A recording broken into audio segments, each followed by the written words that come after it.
जय गुरुदेव। एक बार परम पूज्य स्वामी जी महाराज ने सत्संग सुनाते हुए कहा, जो माइक आपने लगा रखा है उसे उतार दो, वह खुदा बहरा नहीं है। सच्ची रूहानी इबादत 2 बार सुबह शाम करो। इबादत खुदा की होनी चाहिए, न कि ख्वाहिशों की। जो इबादत आप कर रहे हो वह मंजूर नहीं हो रही। अगर हम लोग हफ्ते में 1 दिन व्रत रखने लगें तो आपकी बीमारियां अपने आप दूर हो जाएंगी।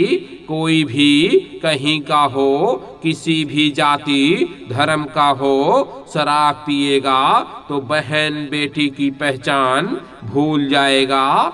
इस समय खान पान की शिक्षा नहीं दी जाती, जिसकी बड़ी जरूरत है।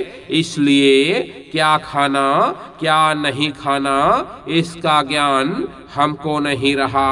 जो मिल जाए खाने से मतलब है। अभी मंदिर जरा बन जाने दो, तब देखना लोग आगरा के ताजमहल को भूल जाएंगे। विश्व के लोग पहले यहाँ आएंगे, इस जमीन को सिजदा करेंगे, यहाँ की मिट्टी लेकर अपने घर जाएंगे और उनका कल्याण हो जाएगा। रूहानियत का खजाना लोगों को यहीं से मिलेगा। मन से हार नहीं मानना चाहिए। लगे रहोगे तो कभी ना कभी मन बस में हो जाएगा। बनत बनत बन जाए, कृपा हो जाए तो देर नहीं लगती। मुसलमानों, तुम मोहम्मद साहब की आयतों को दिखाओ जिसमें लिखा है कि मांस खाना चाहिए। किसी धर्म पुस्तक में मांस खाने का आदेश नहीं दिया गया है। ए मुसलमानों, मैं सच्चे खुदा को मानता हूँ जो नूर का समुद्र है, रोशनी का खजाना है। मुसलमानों, ऊपर से खुदा का हुक्म हुआ है। उसने मुझे इतना हैरान और परेशान कर दिया है कि मैं 1 मिनट भी नहीं बैठ पाता।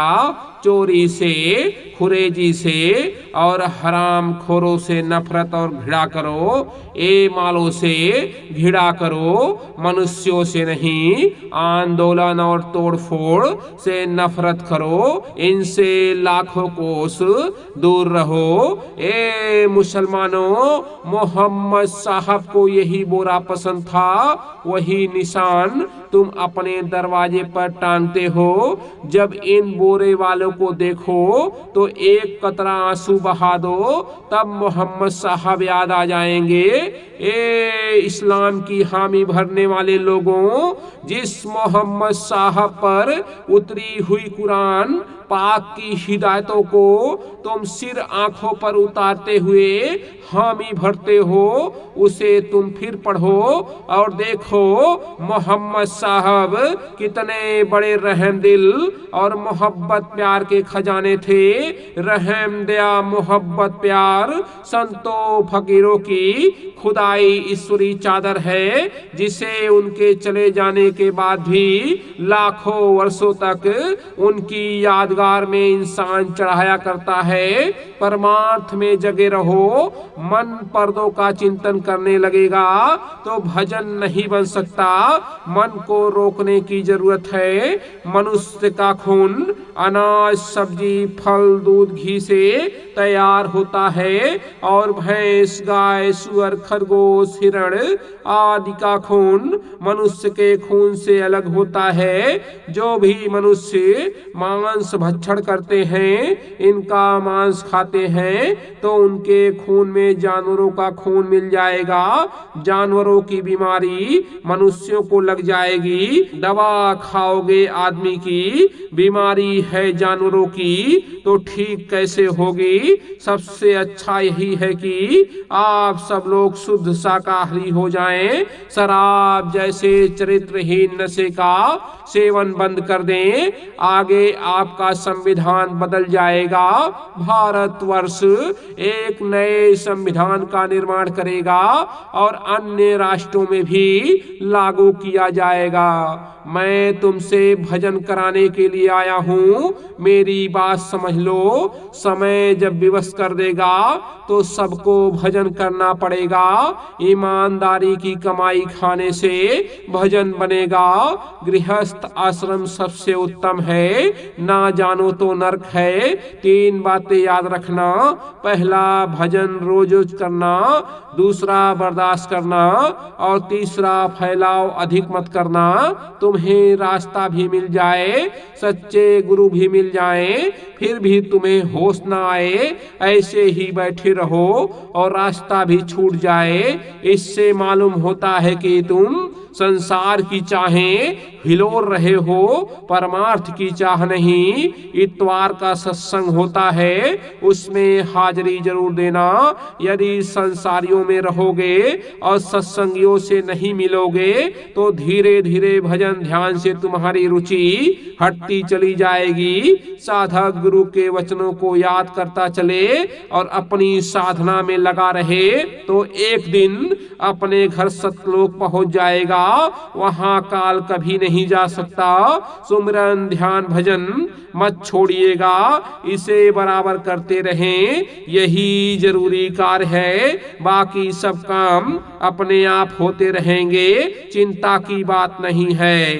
संत मत का भजन प्रेम से होता है, हर्ष से नहीं, विरह और तड़फ से होता है। सीधा साधा प्रेम का मार्ग है। जब प्रेम होगा तो परमात्मा के दर्शन की तड़फ होगी। यहाँ कोई हठ योग नहीं है। महात्मा बड़े होशियार होते हैं, 1 पैसा दिलाकर करोड़ों का हिसाब चुकता करा देते हैं। जब तक युगों युगों का लेना देना मुजरा नहीं हो जाता, जीवात्मा आजाद नहीं हो सकती और ना ही अपने घर सत्य देश को वापस लौट सकती है। गुरु के प्रेम में तुम्हें डूबना चाहिए और जो गुरु कहते हैं वह करना बहुत जरूरी है।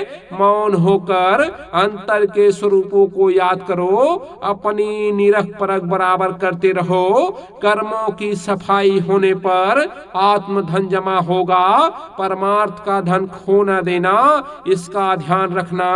वायुमंडल अपना काम करता है, जमीन अपना काम करती है, महात्मा अपना काम करते हैं। तुम जिसको सबसे बुरा समझते हो वह सबसे अच्छा बन जाए। तुम अपना भाव ठीक रखो, अपना भाव खराब करोगे तो तुम्हारे ही भजन में बाधा होगी। महात्मा का कोई कुछ नहीं कर सकता, वह समर्थ होते हैं। जीवों के लिए वह हर प्रकार का कष्ट झेलते हैं। इमरजेंसी में बेड़ी जो मैंने पहनी थी उसका राज लोगों को आगे मालूम होगा। चिंता बेकार की है, सभी कार्य अपने समय पर होंगे। प्रयास करते रहो और कोशिश करो कि सुमिरन ध्यान भजन में किसी प्रकार की बाधा ना पड़े। आगे समय में सारे विश्व में एक जनसंहारकारी क्रांति होगी जिसमें दुनिया की आबादी घटकर बहुत कम हो जाएगी। सारे विश्व के लोग हिंदू धर्म को मानने को बाध्य होंगे। अमेरिका और इंग्लैंड के लोग भारत की गलियों में भारतीयों की तरह वेशभूषा पहनकर हरे राम हरे कृष्ण का कीर्तन करते नजर आएंगे। विदेशी नारियां भारतीय नारियों की तरह साड़ियां पहनने लगेंगी। अच्छे लोगों का साथ करोगे तो तुम्हारा सदा बचाव होता रहेगा, वरना संसारी भोग विलासों में डूब जाओगे। जय गुरुदेव।